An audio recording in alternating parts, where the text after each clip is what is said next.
I will have to go inside and put eye drops in. You know what? I'm going to do that right now. Be right back. So now I got to explain everything again. How long did I go? How long did I go without anything? Well, I'll play an audio portion of that, and you can have that as some fun. But I knew I was going to forget it. So what I was saying is, I realized that I was a little bit happier when I came back because I wasn't double stacking my pills. I was forgetting stuff left and right, which was not good. So I told my wife, I came home today and I'm like going, babe, I feel happy today. She's like, I'm glad to hear that. I said, I'm not worried about anything. I'm not, excited about anything. Not excited, but, anxious about anything. I said, I'm generally in a good mood. I can't remember the last time I said that. And she's like, well, good. What do you think that is? And I explained to you, like I explained to you. I'll explain it again if you're not listening. I feel like I was double stacking my medicine because my doctor said that this new one I'm on, not like the last one, it takes 36 hours for one pill to exasperate out of your body. This one takes about less than 12 hours to be completely out of your system. So as soon as it goes out of the system, re-up again, and then that'll carry you through the next 12 hours. So that's what I was doing. I didn't think it was going to have an effect on me if I took it at 8 o'clock in the morning and then 4 o'clock in the afternoon. I didn't realize that the two were laying on top of each other, and it was making my brain hear stuff, completely comprehend stuff, and then as soon as I went to sleep and woke up, forgot everything that just happened, like after the 4 o'clock hour, which was not good. Not good.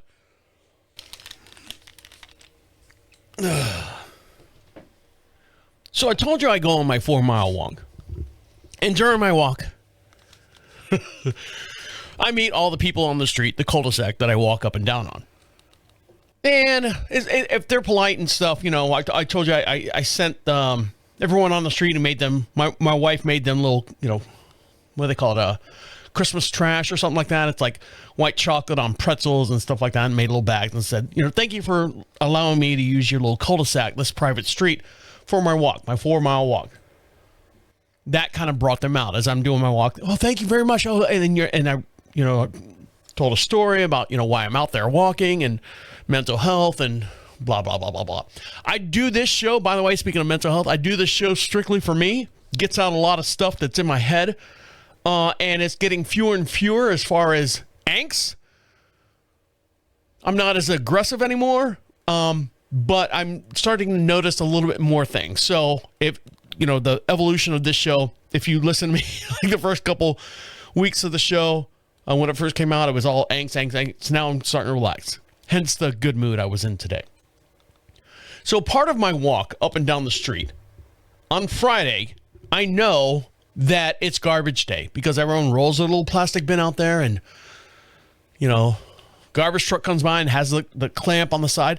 Now, over the last few months, I have gotten to know the garbage man. It's by himself, one-man show, and pulls up and, I wave to him and stuff. And one time I caught him and, just a passing, hey, you doing all right? How you doing, man? You doing all right? Hey, yeah, I kid around, you're running late today. And he's like, am I? Because on Fridays, we both basically had the same schedule.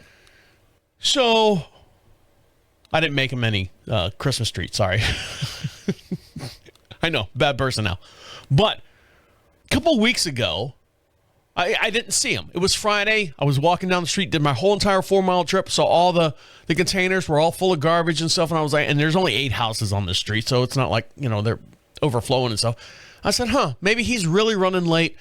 He told me a few weeks back that his hydraulic hoses were frozen. He had to wait an hour because, for it to thaw. We broadcast just outside of Charlotte, North Carolina, a little town called Marshville. We had a nice little freeze spell there for a little bit, and hydraulics on a dump truck or a garbage truck probably got affected as well. So I saw him today. Listen to this story. You think that the guy sitting behind a garbage truck, driving a garbage truck is like, that's the last thing. He's uneducated, kind of like me, uneducated, probably got into, some criminal activities, and the garbage company is the only one that's going to hire someone with a CDL, because you need a CDL to drive those friggin' trucks and stuff. You look at them, bad. Now, the drivers up north, you think they're all mob bosses. They're all part of the mob. That's, waste management up in New York. If Sopranos haven't taught us anything, that's one thing that they taught us. This guy here, he's probably, I don't know, I've never seen him get out of the truck. He's probably 5'10". Little short, little stocky guy. A little bit older than me, probably just pushing 59, 58, 59 years old. One of those guys that already went bald at 40 and went ahead and shaved his head, so he's got like that gray crown of hair on his head. Nice guy. Kind of looks like, if you ever seen Will Sasso, imagine Will Sasso about a foot shorter. Real nice guy. Comes up to me today. I say comes up. I'm making my turn on the cul-de-sac, and I catch him on the rebound of the cul-de-sac. And I always give him, he's always got gloves on and stuff. So, gentlemen, listen to this. Women as well. If you're not wearing gloves and someone else is wearing gloves, you never shake their hands. It's inappropriate. It's bad. It's very bad etiquette. So I always give him a little fist pump. Boom, boom, boom, boom, boom. Plus, I'm dealing with the ick, and I want to get him sick. So he goes, "Did you miss me last week?" And I go, "Yeah, I noticed. I just figured you were running late and stuff, or someone else was running you out, or you had something else to do." And he's like, No, I went on vacation." I said, "You went on vacation? Good for you." I said, "Did you do anything special? Did you go anywhere?" He's like, "Oh, yeah. I went to Georgia." And I go, "Ooh, Georgia." I go, "What you got going on there? Family and stuff?" Just thinking, he lives in North Carolina and running from the law, probably, truck driver, garbage truck driver. He goes, no. He goes, there is something. I went to be part of a reenactment. And the first thing, everyone out there right now is going, "Oh, Civil War reenactment," right? The South is famous for that, and they do Georgia and Savannah, the whole Civil War, and they do reenactments and stuff. You don't hear about that as much anymore. Like in the last 10 years, you don't hear about that, woke society type stuff. And I was like, "Oh, really? What kind of reenactment?" And he said, "You ready for this? Hold on to your testicles here." He goes, "I'm a retired stunt car driver." I said, "For real?" He goes, "Yeah." He goes, "I used to drive the cars in Hazard County for the Dukes of Hazzard show." I said, "Shut the fuck up. Are you pulling my chain? Are you?" He goes, No.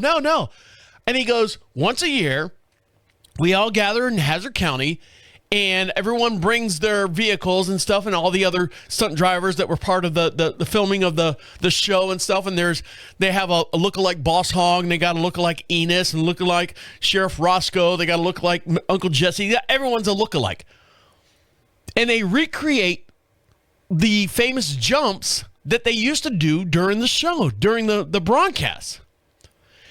And I said, "Does the garbage truck company know that you drive? You used to be a stunt driver?" And they're like, "Oh, yeah. He goes, I worked in Atlanta." He's like, "I actually worked on Tyler Perry's movies." He was like, "I was an ambulance driver for this show." And he just rattled off all these different things. And I'm like going, "Shut the fuck up." "So how did you get here?" He goes, You gotta earn a living, and I got hired to do the garbage truck and stuff here in North Carolina. I retired. This is easy work for me. This is nothing." And then I made a comment, that about the company knowing that you drove, you were a stunt driver. He goes, "Yeah, they know." He goes, "Here's one thing." He goes, "I was training a new guy in this truck, very truck that I'm driving in right now." And I said, "Uh-huh." He goes, "I was showing him the route and what needs to be done and all that." And here in North Carolina, I don't know all the streets names. He goes, we were on the corner of Sharon Amity and Mars and 5th Street. And someone blew the red light. Now, this is downtown Charlotte area. And he was trying to make a left-hand turn into whatever.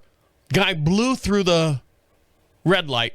He said he hit the brakes and got the whole entire dump truck, and I say dump truck, garbage truck, up on 3 wheels, because you know how they have the extra wheels and stuff depending on the load. He goes, I got it up on 3 wheels through that whole entire left-hand turn going onto the next street, and then the truck, boom, settles down and all 6 wheels hit the ground and stuff, and he went on just, second gear, third gear, just kept on driving. He said that the kid, I don't know how old he was, young kid, jumped out of the truck at the next stop. He goes, I'm not riding with you anymore.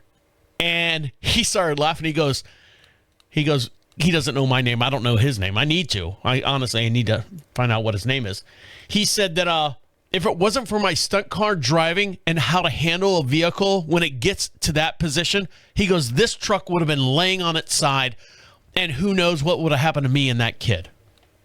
I said, God damn it. For real? He's like, yeah, for real. He goes, I said, I want to see pictures of your thing that you were doing in Hazard County. I want to see all the pictures. He's like, yeah, we had the General Lee's and all that stuff. He goes, look up Hazard County Misfits on Facebook. And I said, well, I'm writing myself an email. I'm going to send it to myself, and I'll look it up. I said, I want to see all the pictures and stuff. He goes, well, we shot a whole bunch of like a montage video of all the different jumps over the train tracks, over this, over that. And that's what we did this past week when I was on vacation. I said, man, that is so impressive. I said, well, I got to finish my walk. You continue. Don't hit anyone. Don't run over anyone. And did the fist bump again. And he went on. And the rest of my day was shot. The rest of my walk was shot. I was like going, this guy was a stunt car driver for years. Movies, TV, all that stuff. And now our paths came across. He's driving a garbage truck on the one cul-de-sac that I walk on every day for 4 miles. Isn't that something? It's just weird. For me, it's weird. And for you, it'd be like going, yeah, I see people every day. Anyway, so that's where I got. I was had to go to UPS store. And I was at the point where I literally made a video of this. And when I say a video, I recorded it, and I was like going, this is stupid. This is stupid. You should not be doing this in a place of business. And I'll dive into that when we come back. So stick around. I'll be right back. I'll get into the what happened with my truck, because I'm kind of setting all this stuff up for you. I don't know if you figured out the format of the show. I want you to know that I'm a good person for the most part of the show before I get into the actual am I an asshole at the, I want your opinion on that. So just trying to give you like tokens in my side of the scorecard, and hopefully by the end of the show you're like going, well, you know what? I understand that now. I can see where you're coming from. My neighbors next door, yeah, those neighbors, airplane pilot guy, caught on. He caught me. I caught him out front. I say out front, the backside of our property. And he comes through the trees and stuff. Yeah, how you doing? And he hands me his Christmas card. Here's the Christmas card. I told you. You come over and get it. I'm not coming over to get my Christmas card. Walk over here and put it in my mailbox. That's the way it works, right? They are, just to refresh you, they are very, very church-oriented people. They have 6 children. 2 of them are now married. One of them has a career, graduated from college. He's a train conductor or train engineer. He's not driving the train. He's doing everything else but driving the train. They have a middle daughter who's, I think, 16 years old. She's going to do something in life. I don't know. And then they have 2 younger boys, 14 and 9 or 14 and 6 on the property still. So since they've moved in here, every year, they're one of those families that send out family portraits, Christmas card portraits to the family, their family and close family. I mean, Christ, through the church and stuff, I'm sure they've got, 200 and some odd members of the church. Here's what's going on with their family and stuff. I'm not part of their family. I'm not part of the church. I'm not part of anything. Oh, but Travis, you do all this stuff for them. Yeah, I know. I do. Out of the kindness of my heart, which is getting smaller and smaller and smaller based on the stuff that's going on over there with them. So he hands me a Christmas card. Here's your Christmas card, January 20th. Thanks. Open it up. No. You don't have to open it up now. I'm like, I'm just checking to make sure there's no money in there or expired check that I need to cash or something. He's like, no, there's no money in it. I'm like, fuck. So I put it away. And we got to talking about the generator, whole house generator, which is up and running, past inspection. We're doing all of that stuff. We have a generator, a whole house generator. There's a 35-second delay when the power goes off, and then it'll run until the power comes on, and then there's no hiccup between when power goes on and off once it's running. So we have to, fire up everything. Anyways, I'll dive into that when it happens eventually, what we need to do. But we started talking about stuff, and I said, well, it's got a monitor. Our generator's got like a monitor, Wi-Fi monitor on it, and it connects with their service department. And the lady's like, yeah, I can see. He's calling me on the phone, or she's calling me on the phone. Yeah, I can see it's up and running. Everything looks good. It's going to do a weekly checkup, and then every week we'll get a status and stuff. And if you need to fix this, we'll send someone out there with the parts and stuff, and blah blah blah blah blah. We also have a Wi-Fi connection on our propane tank. Propane tank runs the house. If you listen to past shows, we have a 250-gallon tank that runs the heat pack unit for our... We're out here in the country, babe. We're out here in the country. Runs the heat pack unit for our AC. If it gets too cold out, that kicks in. And then we have a propane gas stove. So when the propane gets low, it sends them a notification. They come out and fill it up. Same thing with the generator. If something goes wrong, they'll come out. And also, the reason why I bring this up, also on our electrical meter, there is a Wi-Fi little dongle that's on there that they can automatically read the whatever the reading is to figure out how much electric that you've been using. So I told him all this. I told him about the new Wi-Fi that we added to the generator, along with the propane and what we have on the meter. And he goes, yeah, we took all those off. I said, what do you mean you took them all off? Oh, he goes, we don't have the meter on our we don't have the Wi-Fi thing on our meter. So we physically have to have a guy come out and read our meter. And I said, okay. And then he goes, we don't have a meter on our propane tank either, because they have a propane tank. We all do out here in the country. And so they physically have to come out and check every 45 days to see if we need propane or not. And I said, so why? He goes, we try to eliminate, you ready for this? We try to eliminate the 5G, the Wi-Fi, he called it some kind of raise, some kind of bandwidth in the house. I said, okay, all right, I got it. He goes, when they installed the Wi-Fi thing on our electrical meter, my wife started getting migraines. I said, migraines? Really? All right. He said, as soon as they pulled it off of their meter, the electric company pulled the Wi-Fi thing off of their meter, the migraines went away. I go, okay. Now, in the back of my mind, you've heard the stories about these kids are homeschooled. They're all homeschooled. They all have to be on the internet. They all have to be, the TV's on internet. There's Wi-Fi in the house. There's all this other stuff. So I just kind of go, was it too much Wi-Fi for your wife? Was it too much?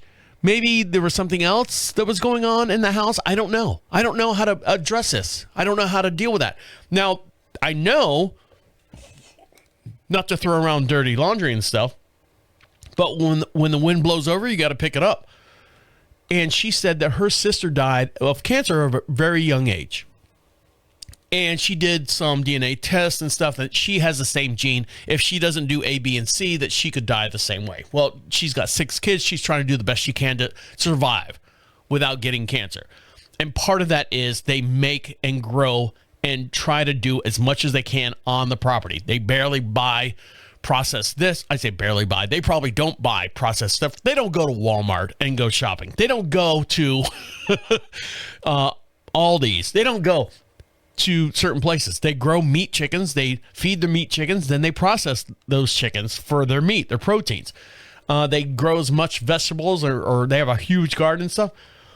But to live that lifestyle, to live that every day where you're basically working, because she doesn't work, and you're causing or asking the kids that you raised or gave birth to and raised and stuff to basically work for their food to survive.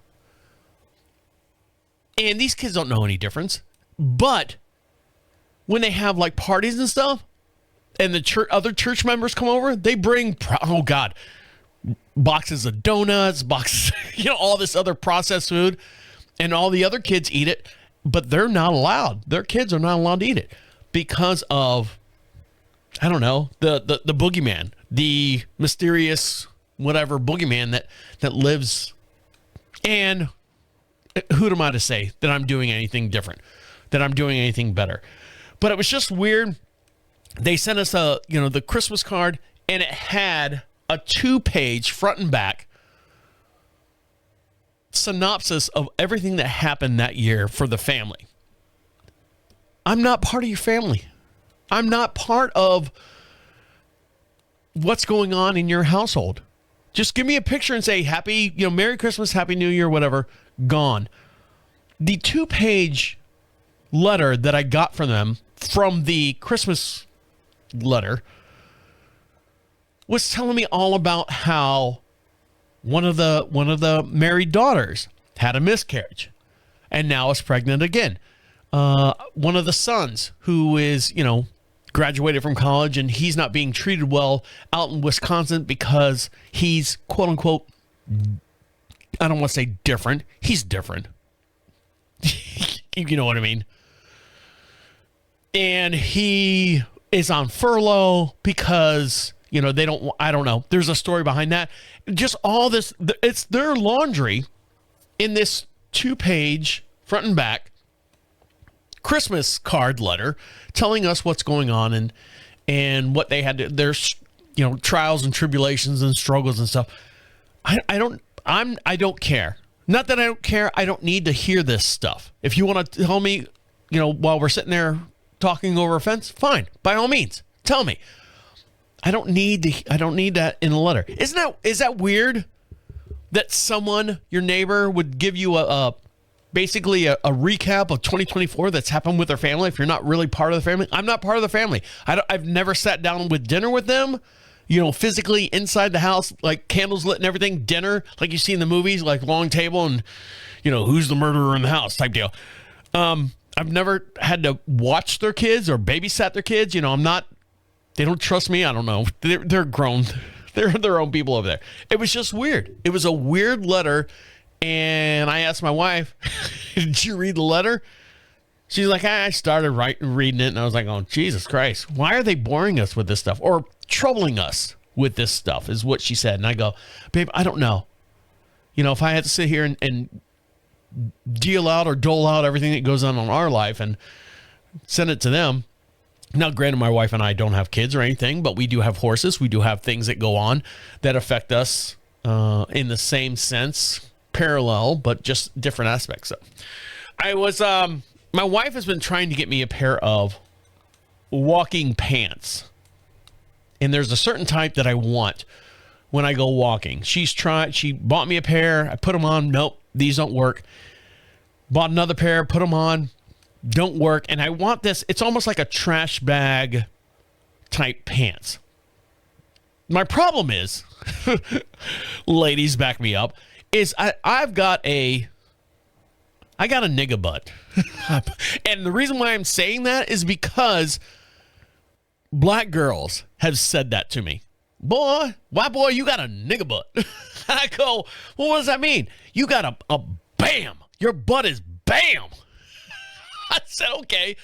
So when I buy these stuff, or my wife buys these stuff, and I put them on, as I walk, the pants kind of slide off my butt a little bit. You know, you ever seen like the OG, triple OGs walking around with their pants halfway down around their thighs and stuff, and half their underwear's hanging out? That's what I look like. It doesn't work with my ensemble. So we are real famous for returning stuff, or infamous for returning stuff. And there's a UPS store, and I love the barcode when it says no box, no package needed. Fuck that. I'm walking right in there with whatever I got, and they put it in a Ziploc, some kind of big Ziploc bag that's like, 2-3 gallons. And they put it in there and they scan the thing. So I was waiting in line at the UPS store in our local area here. And like I said, we broadcast just outside of Charlotte, North Carolina, a little town called Marshall. The next big town over is Monroe, North Carolina. That's where all the stores are. That's where all the chain restaurants are. There are 3 black women, and the reason why I'm bringing up their race is because when you have a group of people together, working together for any length of time, and if there's a radio on in the background or something like that, the collective group has to agree on what radio station that's going to be on. These women are no different. 3 black women over the age of 40 behind the counter at the UPS store. This UPS, extension store. You know what I mean? You bring it in, they've got, P.O. boxes and stuff. And they're talking back and, loud between the 3 of them. This and that. And you go, oh, you hear about Teresa and all this? Oh, no, I didn't hear about that. And then you gotta pay attention to what they're talking about, because they'll throw something out and you're like going, you got to pay attention. Oh, no, I didn't say next, please. I didn't see Teresa the other day at, Jerome came over. And I'll take your order right over here, sir. I talked to Jerome, and that's what you're like, am I next? Are you waiting for me? And then they have to do with their nails and stuff. You're watching me here on the YouTube video. They got their nails. Come on. They mean business. This song came on. I know the song. I don't know the title and stuff. I'll play it during the break here. I'll play the video, actually. The song came on, and I'm like 4 people deep in the before getting to the front desk. And one black girl goes, oh, yeah, girl. Ooh. And they all have like... The Democratic Party has done a great job to keeping the black community with a mask on. I'm sorry. These black women all have masks on. And so they're singing through, oh, turn it up. And the one girl goes, I can't turn it up. Every time I turn it up, it messes up the station. Well, get Clarice to come over here and turn it up. Therese, come over here. Turn this up. Yeah. How can I help you, sir? Ooh, yeah. And they're all, granted, they're at work. They love their jobs. Every one of their shirts had some kind of negativity about their job. It was a black shirt with white writing on it that said, I didn't mean to show up. I just landed here. The other one was like going, I had nothing to do today, so I showed up to work. It's these things. I don't know who owns this UPS store, but these are the women that I'm dealing with. Now, I'm 4 people deep back. And, and it's a soul song. I've heard it a million times. I don't know who sings it. I don't know whoever. And so Clinica comes by and turns the radio up. Boop, boop, boop. 3 bumps. It was already at a moderate level. Bumps it up 3 times.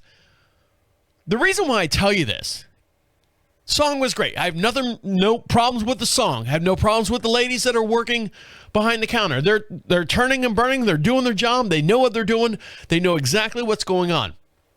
This guy comes up there, and he's got 2 big old UPS boxes with, I don't know, something that didn't jive with them. And I use the term jive because we're still talking about this whole scenario. And, well, take this, cover up that UPC. We need this label and this label. And he's like going, no, ma'am, I can't. This has to go here. I've been doing this for 3 years. These are the labels that they gave me that I have to put. Well, you can't put those labels on there because they're going to be sent right back to you.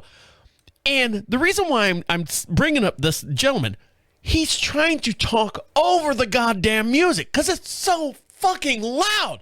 I don't mind the music, but if you're trying to conduct a business and you've got the music, I'll get those and do slow some more. If you're watching me dance here on the video, and she's like going, honey, you don't know. When the driver comes up, they want to scan this.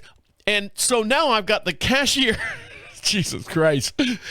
I had a good day. The cashier in front of me is trying to tell the other woman who wants to hear the song louder and louder how to do her job, as far as, not meanly, just saying, hey, just put a sticker on that one. Meanwhile, she's trying to handle her line at the same time. She's trying to turn and burn here. So I recorded the video. I don't know if the audio is going to play very well, but I recorded the video, and it was just like, hey, ladies, get a clue. Let's turn the music down. This white guy is trying to turn in these boxes. He's trying to talk over the music. Aretha Franklin over here singing the backup vocals, and you over here Martha Kitt trying to sing the same song at the same time. It was just a mess. It was a mess. Get a clue. But the boss was there. I don't know who owns that place. I don't know. When we come back, do I got time for this? Yeah, I guess so. Where am I at here? I got time? Yeah, I got a little bit of time. I'll tell you what happened with the dent and what I did. Am I the asshole? Now that I said all this stuff, and you'll hear all this stuff in the during the breaks here. So I want your opinion. So stick around. I'll be right back.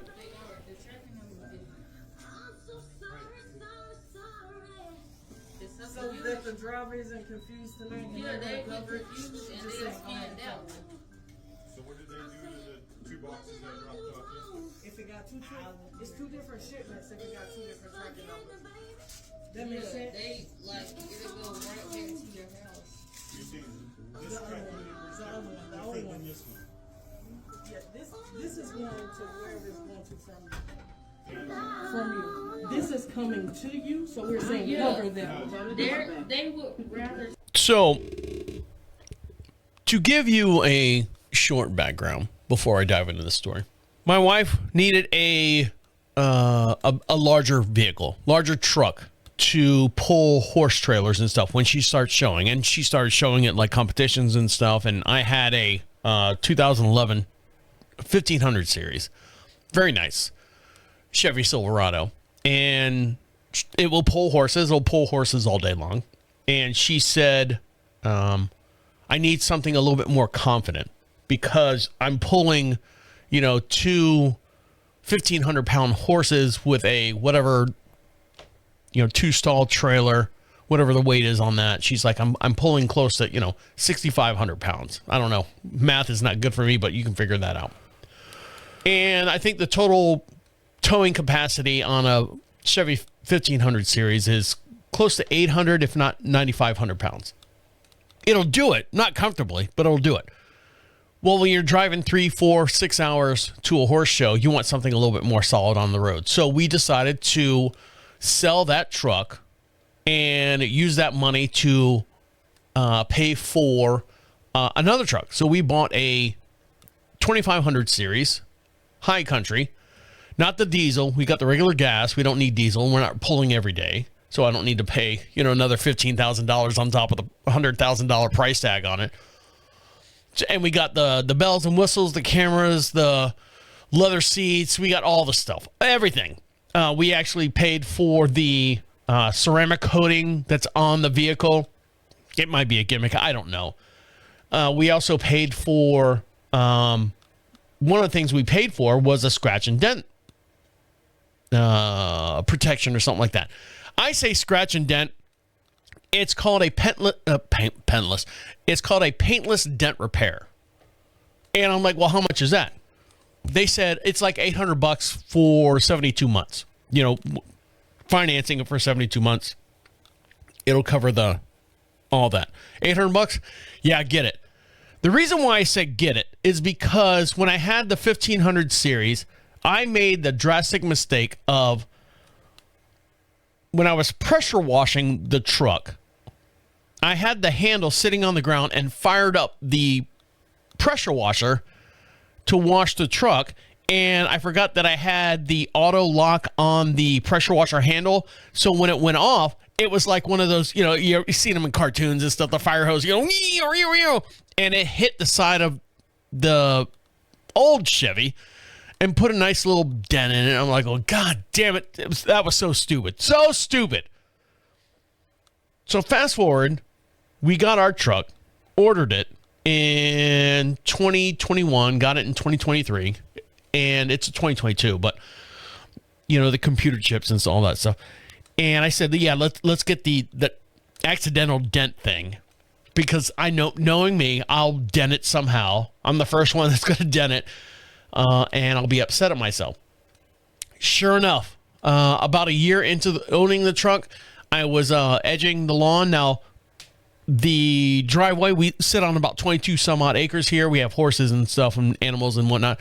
The only concrete slab we have is what the house sits on. Like, there's a small little driveway, but from the driveway out to the main road and from the driveway to the backside of the property is that real heavy gray slate rock. Kentucky, I forget what it's called. Kentucky something, I don't know. And one of the rocks, I heard it. I had headphones on it.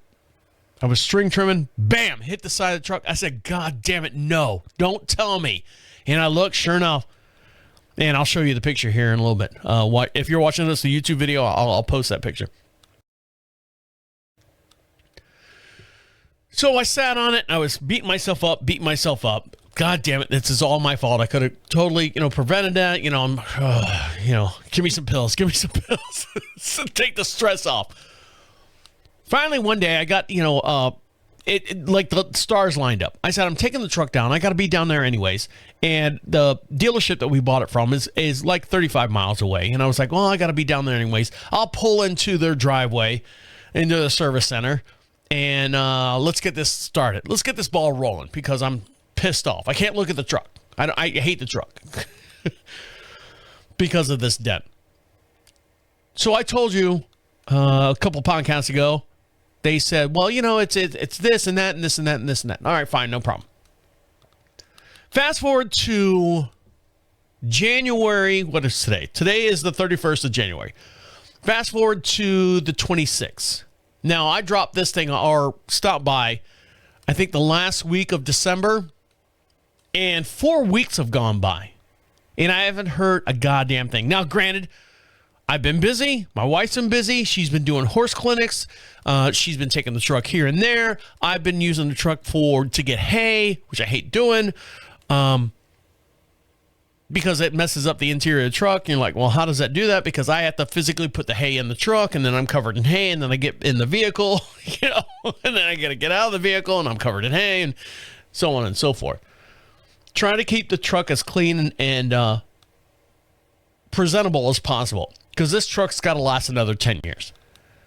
So I said to myself, let me have a couple of these guys. And my wife could tell that this was weighing on me big time. I said, okay. So I sat down and I wrote what do they call a nasty gram? But I was, at the start of it, I said, hey, I'm typing this, and, as you're watching me here on the YouTube video, I'm typing, make typing. I am a CEO, I'm just throwing all these big words, and, this is, bullshit.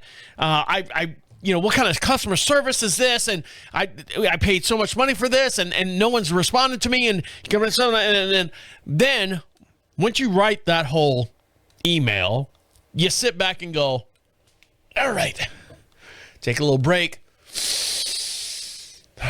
I got all the garbage out of my head that I was thinking. If I send this email, they're not going to like it.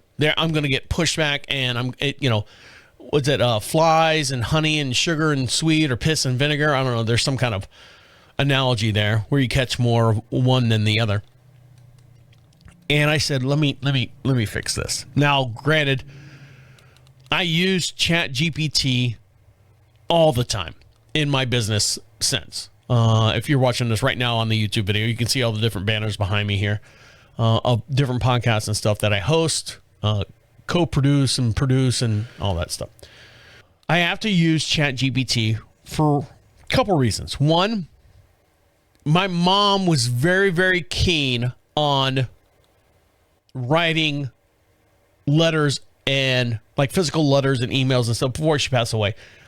I forget the term that she uses, but she was very, very good with using correct punctuation, correct grammar, and I try to do it the best I can, if kind of following her footsteps and stuff. And I don't. For the most part, I can't. So I get the idea out. And then I used to back in the day, it'd drive my wife crazy. Hey, can you read over this real quick? Because she deals with like SOPs and stuff all day long in her job. And, here comes simpleton Travis. Hey, read this, make sure that I don't sound like a ding-dong. She's like, one more fucking thing I got to read. And this is back in the early days of our relationship and stuff. And then I said, you know what, babe, never mind. I'll just, I realized it was putting a tax on her. So now ChatGPT comes around. And so I put in the email that I want to write. And then I go, make this sound like I'm not an asshole for the prompt. And it spits it out, and I kind of read it, and I go, well, that kind of sounds like me, but it doesn't sound like me. So I changed a couple prompts and stuff. Finally, I get a nice email, a very nice email, that is more passive than aggressive. But it got the point across, because as soon as I hit send, and it was a complaint on the dealership, on their website. I'm like, hey, this is what's going on, and I'll play that here for you here in a little bit. I wanted to reach out regarding my recent experience with your service department and the unresolved issue with my High Country 2500. When I purchased this vehicle, I also opted for the scratch and dent repair plan for peace of mind, but unfortunately, my recent visit hasn't lived up to expectations. When I brought the vehicle in, I was able to speak with Jessica after some difficulty finding someone available to assist me. She kindly explained that due to the holidays, Christmas and New Year's, there might be a slight delay in completing the work. While I completely understand how busy things can get during that time, I was hoping for some kind of follow-up or update in the meantime. Unfortunately, I've received no communication since then, which has left me feeling frustrated and a bit let down about the faith in your service department. I know things can get hectic, but I really need this issue addressed promptly. I'd appreciate it if the repair could be completed within the next 72 hours. If for any reason this isn't possible, I'd like to discuss a full refund of the scratch and dent repair plan as a resolution. I truly value good service and understand challenges arise, but communication is key, and I'd love to see this situation turned around. I look forward to hearing from you soon so we can get this resolved. Thank you for your attention, and I'm confident we can work this out. I got a response back within 30 minutes. 30 minutes! Now, this is almost 6 o'clock at night. My day, quote-unquote day, starts around noon. So this is close to 6 o'clock. It's almost 6 o'clock now. It's, and a couple of these, I'm not ready. I'm in radio mode. I'm doing my spiel. My brain's locked on it. I have to do this, and I've got an order of stuff going on. I get a call from someone outside of this, my mindset. My brain does not know what to do. And the recording that I have, it's me basically going, oh, I didn't think you'd call me back. My reaction is like, I didn't think you'd call me back type deal. And I had a couple drinks, so bear with me. I was pissed, but the letter basically went through. So what happened was that within, Like I said, within 30 minutes, now we have an appointment. Now we have someone that's going to look at the vehicle and someone that's going to take out the dent and do all that stuff. That's fine. Told my wife that, and she's like, great, get it done. I said, yeah, but there's like a $120 deductible or something like that. And she's like going, what? I said, well, hold on. Let me find out the contract, the actual contract. Because they're just spitting this thing over the phone. Like, it's a $120 deductible. And I said, kind of threw me for a loop. And I go, well, I don't know if that makes sense. All right, yeah, I'll be there. February 4th, I'll be there. So I found the contract today. The actual contract about this process. And it says no deductible is required. So I showed my wife. She's like, oh, hell no. You need to go in there because it actually says if there is any changes or anything to the contract, and this is a 2-page contract and stuff, that a new contract needs to be made. I'm like going, oh, yeah, so you're on my side. She's like, yeah, I'm on your side. Sometimes she'll fight back with me because she thinks, I don't read the fine print well enough. She's like, oh, no, you're right. Go in there and light that place up. I said, I will. But I got my dad with me, and he can't walk around. So I will let you know what happens when I drop the truck off. Yeah, I'm anxious to see how this is going to turn out. Are they going to uphold the contract that I have that says there's absolutely no deductible involved in this? And I know it sounds simple to you guys. Well, just fucking pay. What is the deductible? It says the whole entire thing costs $125, but our thing only covers $120. So I owe $5. $5?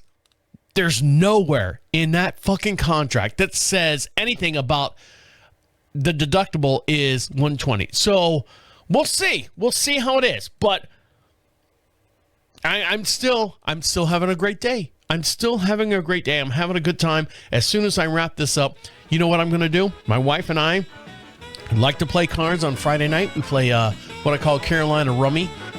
And we've changed the rules a little bit for this year. And we have a scorebook that we keep track of for the whole entire year. I think I won last year.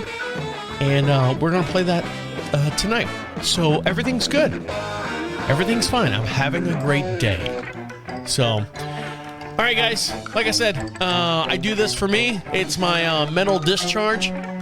That's gross. But thanks for listening to me work all this stuff out. Okay? I'll talk to you later. See you. Bye.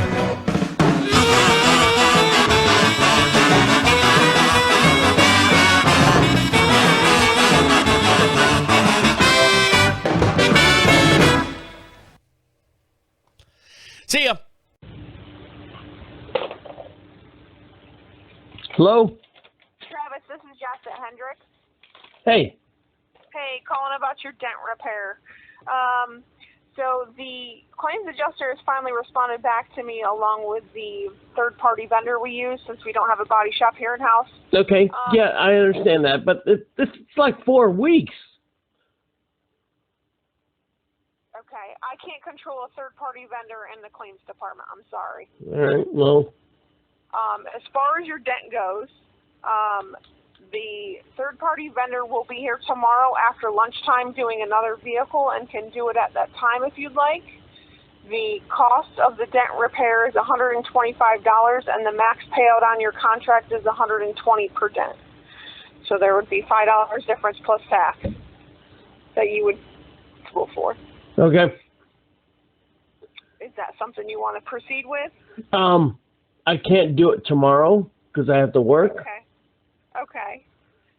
The next available day that he has is Tuesday, the 4th. I don't know what time he will be here, but that's his normal business day that he will be here as long as it's not raining. So we could tentatively schedule it for then if you'd like. Okay. Can you call me back by then? Can what? Can you follow up with me by then, before then? As far as like what time he would be here that Tuesday, you mean? Or just, remind me, just a simple notification. I mean, I can put an appointment in the system, and you'll get notified through the system. That'd be awesome. That'd be awesome. But okay, so you would have to drop the truck off Tuesday and leave it with us. That's fine. He would do the dent, and then obviously once it's done, you would hear from us. Perfect. Okay. So we'll plan for Tuesday the 4th then. Okay. Sounds good. All right. Have a good night. Thank you.